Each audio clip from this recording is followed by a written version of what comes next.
So I think the first thing to understand is that angels do not have bodies. Yeah. They are pure spirits. Yes. Right?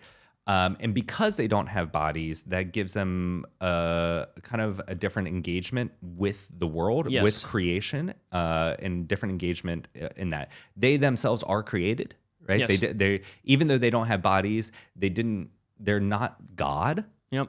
So Not eternal in the sense of always existing. They are immortal. Right. As all immaterial things are. Right. But they're not eternal of themselves. They are created, right? And then finite. Yeah, exactly. Yeah. And I think the other aspect to understand with angels is because they don't have bodies, their intellect, right? They do have intellectual powers. They have the intellect and will. Their intellectual powers operate similar to ours, but not exactly, right? Yes. Because we learn through our senses, through our bodies. But since they don't have bodies, they can understand all things at once. Yeah. So they don't necessarily gain or diminish knowledge. Yeah. Like we can. We can gain knowledge sequentially as we bodily experience new realities. Yes, this is good. Yeah, so they are spiritual, pure spirits, which means that they don't exist in space and time, although they can act on space and time. But existing in space and time means they don't take up space, right? Because they're pure spirits, and they don't act, and they don't exist in time. So their thoughts and their choices, for instance, are not discursive. We talk about discursivity, as you said. The sense is, I come to know this, I come to know this further, I come to know this further. So, well, if this is this, and this is that, then this is that, right? We have a sense of, and there's a temporal sequence there. But notice that there's nothing in that logic. A is B, B is C, therefore A is C. For us, that takes time to see that A is C, and it takes space if we write it out.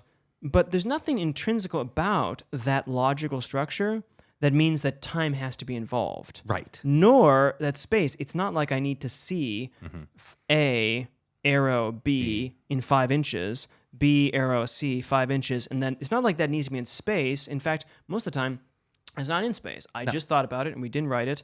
And if you say, well, it was in your mind, but remember, in your mind, there's no space in there. Like if I do this with the students sometimes to get, because initially it seems weird to think about spiritual activities, like immaterial activities. Right. And I say, look, it seems weird, but it's not that weird when you think about it, literally.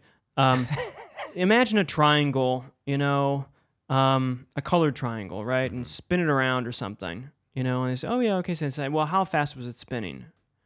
And it's like, okay. And I say, well, how big is it? And they say, oh, it's about 5 inches. Like, wow, 5 inches. Where did you fit that in there? Is it up in the left? I'm like, no. And I say, okay, so it's much smaller, right? It's maybe like a nano inch. It's like, no, it's not any size. Like, right. And then the time one's different because of how time consciousness goes. Right. But you can get the same sense of like there's the Christopher logical Nolan. thing. Yeah, exactly. The logical things aren't related by temporal sequences, even though you see A then B, B then C, A then C in a temporal sequence. It's not essential to it that you see it in that way. So they have the same acts of knowledge in that way. Right. I think that's and even it's harder, I suppose, for us is acts of will. Acts of will. Right? They're choices. Our choices are discursive again over time. Right. Whereas for them, all of it's once, because they don't have to learn anything new.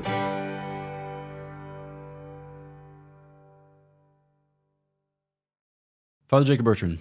Father Gregory. A Dominican, a Franciscan, and a Jesuit walk into a bar. One of them asks the audience to subscribe. That's not a joke. Any ways you can improve upon it? Just don't tell jokes. Right. This is not a joke. Please subscribe. Cheers.